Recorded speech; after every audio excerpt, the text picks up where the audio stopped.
and welcome to Up the Archer. I'm Srujna Deshmukh and joined by my co-host Evan Pierce.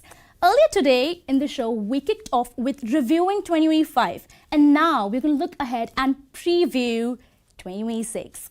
So Evan, how's it going to unfold in the next 30 minutes? We've got so much in store for you guys today. Sports in abundance. Let's have a look at exactly what that means.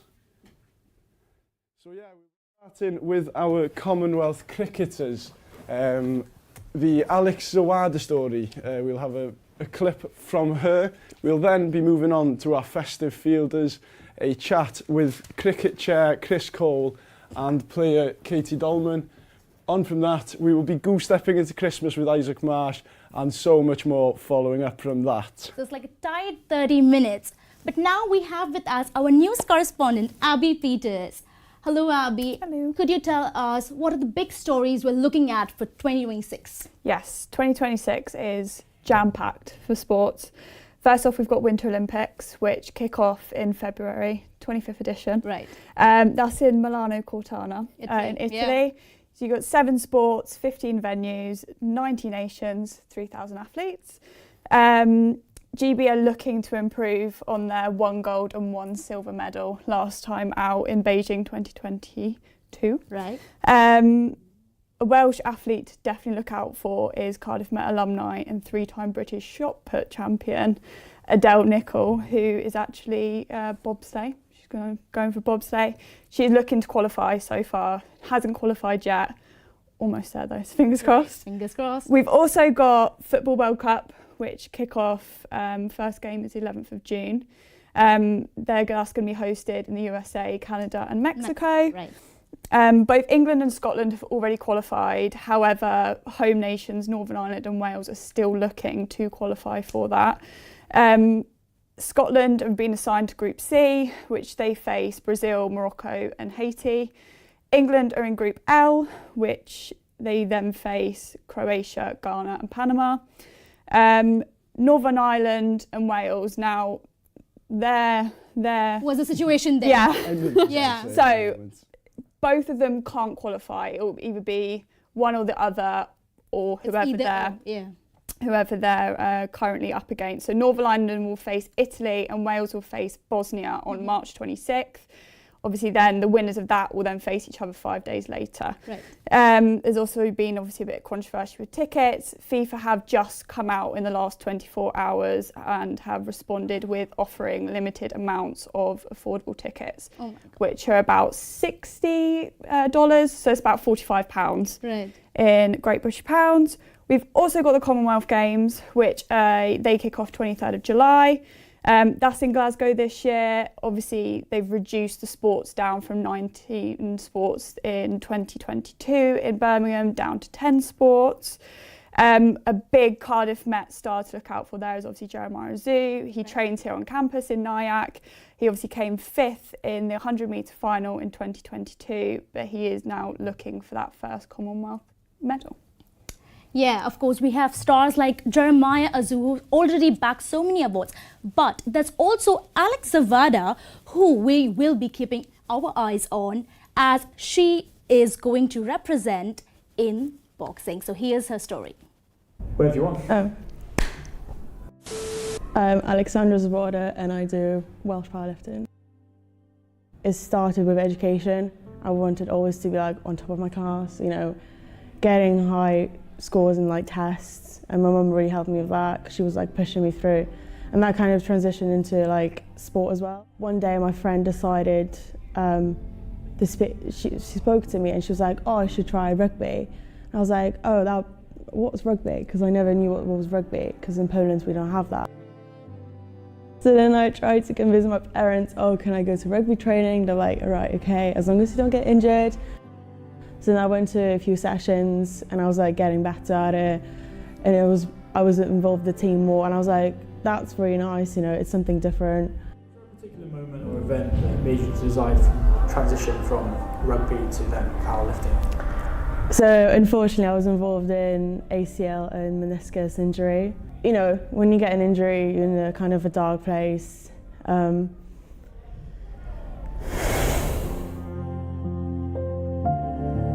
I had my surgery.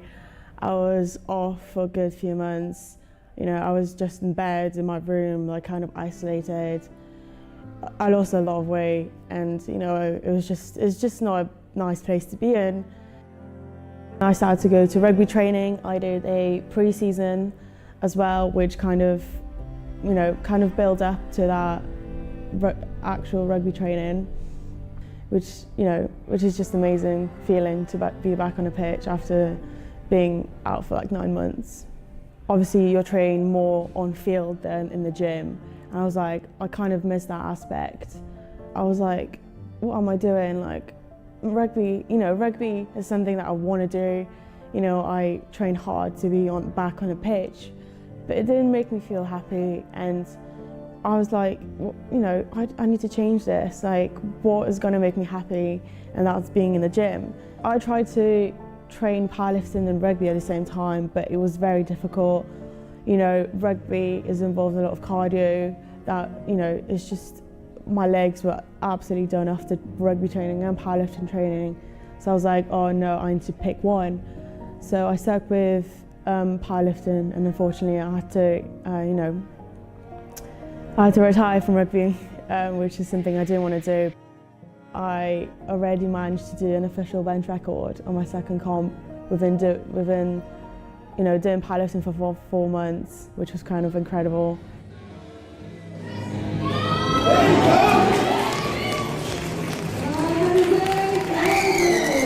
You know, when I watched back the video, I'm like, how the hell did I manage to do that?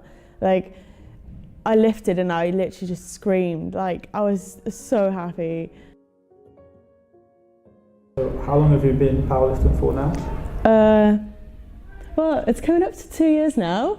In 2 weeks, it's coming to 2 years now. And have you broken any more records since? I broke 4 records. So I broke squat, bench, deadlift and total record as an under 84 junior. So 2 months ago I've done a comp, and I managed to pull 200 deadlift. She's got it. She's got it. She's happy about I that. walked into that platform for 200, everyone was looking at me, you know, my parents were looking at me, and I was like, you know what, I'm going to do that for them. I think a lot of credit goes to my coach, Sandra. She's always in the gym. She comes up to me, she'll be like, oh, are you okay? I'm like, yeah, I'm good. You know, I can just talk to her so much, and you know, she's part of my family now. In 9 months, it's Commonwealth. Right now, that's my aim, that's what I'm going to do. If I don't do that, I'll be still happy where I am in this sport. You know, I achieved a lot in 2 years.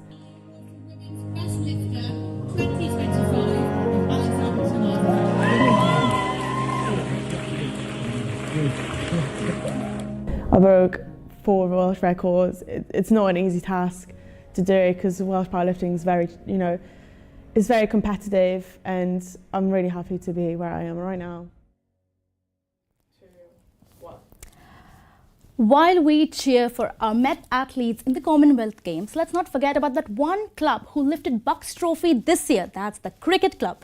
And to talk about their achievements and how are the plans to defend their title, I have with me Chris Cole, Chair of Cricket, and Katie Dolman, who's playing for Gloucestershire and Met Cricket. So, hello guys, and thank you for joining us. What are your plans? How are you going to defend the title, and how is it for 2026? Hi, thanks for having us. Yeah, I think it's massive to try and go back to back. It's something that we haven't done before. So my first year at Met, we were trying to defend the title and we couldn't. So we're already into training. We've got a big group of first years come in this year, as you have with the reputation we have. So we've had a big influx, which is good. Lost some big players, but managed to replace them. So yeah, I think after Christmas, training will ramp up, and yeah, fully ready to go back to back. Any opponents that you're looking for? Cardiff was their last Yeah, final, so I think Cardiff Uni is always the big one for us, and then it'll be Loughborough or Leeds, I think, in the semi-final. So yeah, I think beating Loughborough in the semi last year was massive, and then to have Cardiff in the final, and for them to be trying to go back to back last year would be big to beat them again.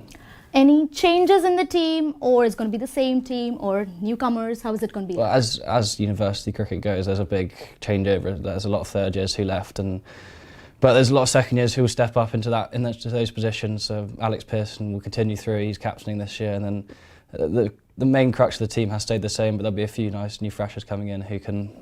Yeah. So how's the strategy to keep up? Is there anything different that you're going to do, or stick to I think the it's basics? more of the same sort of commitment and those values that we did last year that stood us in a good stead. So I think, yeah, it's just making sure everyone's on the same songbook and, yeah. Right. Also, Katie, you play for Met and Gloucestershire. So please tell us, how do you balance between the both clubs? Yeah, I'm very lucky to play for both, but I'm also very lucky that Met support me in every way they can, as well as Gloucestershire. So they allow me to do Gloucestershire's programmes and things like that while being there if I have any questions or anything like that for strength and conditioning, whether that be training, you know, all of those things. And what are your plans? What are you looking for in 2026? How's it going to be?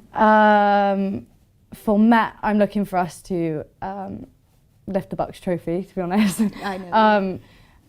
So far while I've been at uni, we've had a bronze Bucks medal from indoor, but nothing outdoor yet. So Yes. definitely looking to push through to the final for Bucks this year. Right. Also, Chris, about your personal achievements, you also won Cardiff UCCE and you picked 4 wickets, right, if I'm not wrong. So if you could talk about that, and are you going to do the same next year? Yeah, that's a massive achievement. Shows how strong cricket in Cardiff is to have Cardiff Uni and Cardiff Met in the final, and then with the UCC, the combined team picking up the win. Again, a big changeover in players, a lot of third years, picked up the win against Loughborough in the final, which was a massive achievement. I think Loughborough had 5 contracted players playing, so yeah, it was nice to get some wickets and contribute. It was a good season, and yeah, it's good to get over the line and hopefully do it again this year. Chris, last month was an enormous month for the cricket club. Movember is a big organisation that you support. Talk us through what you did for Movember. Obviously, the game against Rugby was a great day here at campus. How was November for you as a club? It was really good. Obviously, we were a bit sceptical last year. We raised, I think, £6,000. It was how are we going to do that again? And we've sort of blown it out the window. We've smashed it over £8,000, which was awesome. We sort of teamed up with Rugby as 2 biggest societies on campus, we think. So we did a netball tournament, which was awesome. We did a touch rugby tournament, and then we had sort of people doing their own individual challenges. So Will Faulkner ran 100k. Will Goymer did the fan dance with Penny Fan. There's a group of them who did 24 hours on Penny Fan. And That's crazy. yeah, so there was lots of lads running every day, and it was how do we come together as a club, and we had a few quizzes and non-drinking things to sort of encourage those difficult conversations whilst raising money. Also, Cardiff Met Cricket won all games, right? Yeah. Against We Dawn football and rugby. And Yes. and we lost the netball in the final, but so we just it was good. It was a good month. You mentioned there that you were kind of worried this year that you couldn't one up the £6,000 you raised last year, and then went ahead and smashed it. How is that going to pan out for you next November? Is there anything in? Well, in the works that's now? not going to be my issue because I won't be here. So no, I think it's just going to go strength for strength, and it's good that sort of we've set that as a bar, and there's lots of more societies sort of joining up with us. We had cheer and dance and lacrosse trying to help out, and it's not just the men's society at the uni that need to get involved. It's all societies, and I think us and rugby this year have really set that standard. So hopefully next year it goes from strength to strength. Thank you very much to both of you for joining us. We heard about the partnership between cricket and rugby there. I had the pleasure yesterday of meeting up with social media influencer and Bucks Super Rugby player Isaac Marsh to talk about how his year had gone and what he's looking forward for next year. Isaac, thank you very much for giving us your time and joining us down here on a glorious Rugby One. No worries, thanks for having me. Tell us a bit about yourself, for those who don't know you. So obviously my name's Isaac Marsh. I've been at Cardiff Met, it's my 3rd year now. I was over at Hartby University for my undergraduate and was actually living in Cardiff for the last few years of that. so it made sense to come do my postgraduate here. I split it in, I did part-time masters, so split it over 3 years basically so I could try and play Bucks for as long as possible. Probably suffered with a lot of injuries in my first couple of years, but luckily I've been pretty injury-free this year, so managed to play pretty much all the games. I missed 1 game this season. But yeah, that's me. You touched on the season where about halfway, if not past the halfway mark now. Yeah. How do you feel things have gone so far? Not what we expected and not what we'd hoped for at the start of the season. We set some pretty lofty goals at the start of the season and pre-season. Obviously the performance squad are both the Bucks Super Rugby team and then the Welsh Premiership, and to be honest we're not doing that well in either league. We've got some really talented players, like almost on paper, but things for whatever reason just aren't clicking, and we're losing games by very small margins. But saying that, I'm pretty positive about the second half of the season. I wouldn't be surprised at all if we then start winning and get some momentum and finish the year on a high, whatever that looks like. And seeing as you touched on the second half, Yeah. what are your hopes and aspirations in a rugby kind of environment for the next however long you're here at Met? Yeah, so obviously I've been doing the series you guys have probably seen of trying to become a professional rugby player. Obviously I feel like it all depended on how the season went basically. You have to stay fit, get a lot of games, perform well. And I feel like I've done a good bulk of that before Christmas. First half of the season's gone as fairly well as I could hope for individually. Not necessarily I've been playing amazing, but just I've been injury free and played lots of games. So I guess second half of the season is nothing. Like, I keep trying to perform as well as I can and see if any clubs want to pick me up. That is the dream, that is the goal. And then from a team point of view, we haven't really spoken about it yet. We'll do a mid-season review, but I think the target will be, from a Bucks point of view, top 5, top 4, to get a decent quarter-final in the playoffs, and then from there on anything can happen. So I guess it'll be about peaking for the playoffs, being in a good league position, and then trying to win the cup. And then the Welsh Premiership, we're just going to try and pick up as much points as we can, and as negative as it sounds, just avoid relegation and climb up the table. So yeah. And then outside of rugby then? 'Cause Yes. we know you as Isaac Marsh, Yeah. the rugby player. Yeah. How has things been outside? You're a very, very busy man, juggling a business, Yeah. rugby aspirations and everything else. How have things gone so far? Are you coping with... Well, yeah, exactly that. You kind of took the words out of my mouth. I've probably had too much on my plate, as in trying to juggle lots of different things, studies, trying to grow a business, that sort of thing. Obviously I'm a bit older than lots of students, so paying the bills and things like that is maybe not something that lots of my peers have to deal with. So for me, the goal in the new year is to have less on my plate. So I finished my dissertation now in January. Yeah, thank you. Well, a couple of weeks left to finish off, final touches. And I basically just want to focus on Kaizen Rugby as a business, grow that, and then obviously my rugby and contribute as much as I can to the team here at Cardiff Met. And then a bit of coaching on the side, as in I coach the Cardiff Met athletic team, which is good fun. So I guess, yeah, it's going okay, but because I've had so much things to juggle, I felt like once I concentrate on one or two things, the other things drop off. So I go and try and put fires out there and the other things drop off. So the goal for the new year is to have less, more quality, try and grow Kaizen Rugby as a business, and obviously focus even more on the rugby if possible. And then to finish, Yeah. Christmas Yeah. time next year, where do you hope to see yourself? Like I said, I guess the aim is to be playing professionally somewhere for whatever that looks like, whatever country that's in, but for some sort of professional club, just because that's what I want to be doing day to day. Like, that's the kind of lifestyle I want, that's the kind of thing I want to be doing for a job. It's a dream I've always had. I had a very small glimpse of that in the senior academy at Gloucester Rugby. I had 4 years of that before coming to Cardiff Met, so I guess the aim is to be back in that sort of environment, a professional environment. Well, all the best for whatever Thank you very comes much. next and your life outside the rugby at this station. Cheers. Thank you very much for giving us your time. Yeah, It's thank you been- very much. been great. Thank you, mate. Yeah, Thanks all for having me the on. best for the rest of the year. Cheers, thank you. It was really nice to catch up with Isaac yesterday. And as he said, Met haven't had the brightest start this year, but they will be hoping to kick on in 2026. Right, Eben, you had a fantastic chat with Isaac there. So how do influencers like Isaac with massive number of followers impact and influence players or sport in general? There's been an enormous growth in putting rugby in the spotlight in recent years. There's so many other people like Isaac and Kaizen Rugby who are putting a very well-deserved spotlight on such a great game. Right. But no, the influence he's had, he's got 50,000 followers. Right, He's and that's a massive encouraging younger athletes to get into it and documenting his journey to getting a professional contract, which hopefully at the end of this academic year he'll be able to get. But at the moment his focus lies on the rest of the season. And Abby is with us now to talk through what's unravelled so far and what's going to come. Yeah, so looking into the new year, we've got a big double header coming up on the 28th of January for both the men's and the women's first teams for rugby.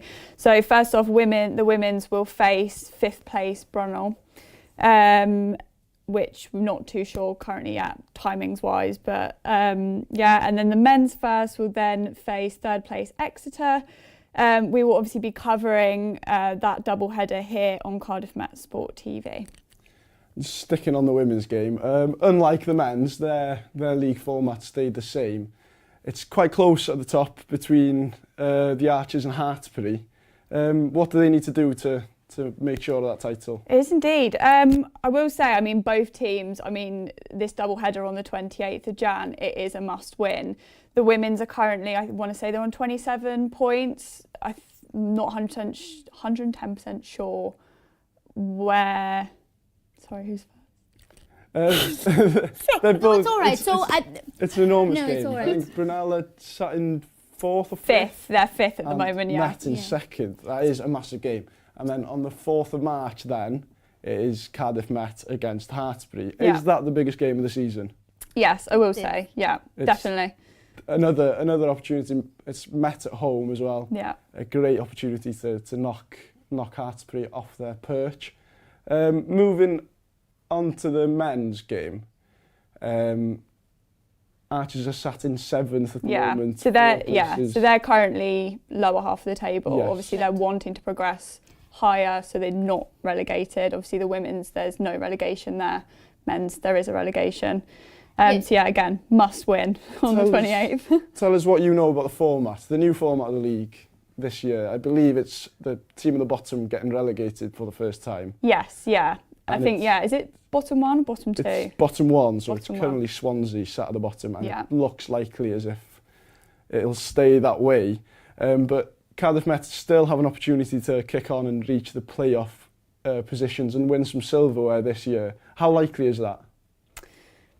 With the way they've been going at the moment, not too sure. Obviously, with Clash the other week, quite hopeful. Obviously, they just about scraped past that win against Cardiff University. If they continue their winning ways, playoffs is a likely. But again, as I said, must win on the 28th of Jan to be able to. I think I have to mention Loughborough. They have been consistent throughout. We started strong, Cardiff Met started strong, but unfortunately we were still struggling to come in the upper half of the table. But hopefully next year brings good stuff to rugby. And what else fixtures have you got? My big one actually will probably be the women's first football team. Obviously they got relegated last season into the Dono Adrian South. Obviously they're looking now for promotion back into that Premiership. Again, they're currently top of their table on 15 points. Obviously we won't find out now until April time whether they will be promoted or not, but that is a likely. Fingers crossed. Not going to jinx it. Thank you very much, Abby. Very informative. Moving away slightly from sports for the time being, Cardiff Met is full of excellent opportunities. One of those opportunities is the Volunteer Zambia programme. We've got a little clip for you here to explain a bit more about that programme.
Well, that was a glimpse of amazing work happening in our Volunteer Zambia program. And to know more about the impact of the initiative and what it means for the students of Cardiff Met, we have with us Molly Langston.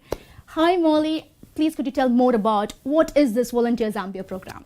So the Volunteer Zambia program is all about developing sport within Zambia. So the Wallace Group, which is a consortium of UK universities, send out a group of students over 16 weeks from June to September, and we coach the coaches, build relationships with them, help them coach, and just give them as much knowledge that we have as possible. Is this your first time? Are you going to volunteer? No, so I have had this opportunity already. So I went out this year, and next year will be my second time out.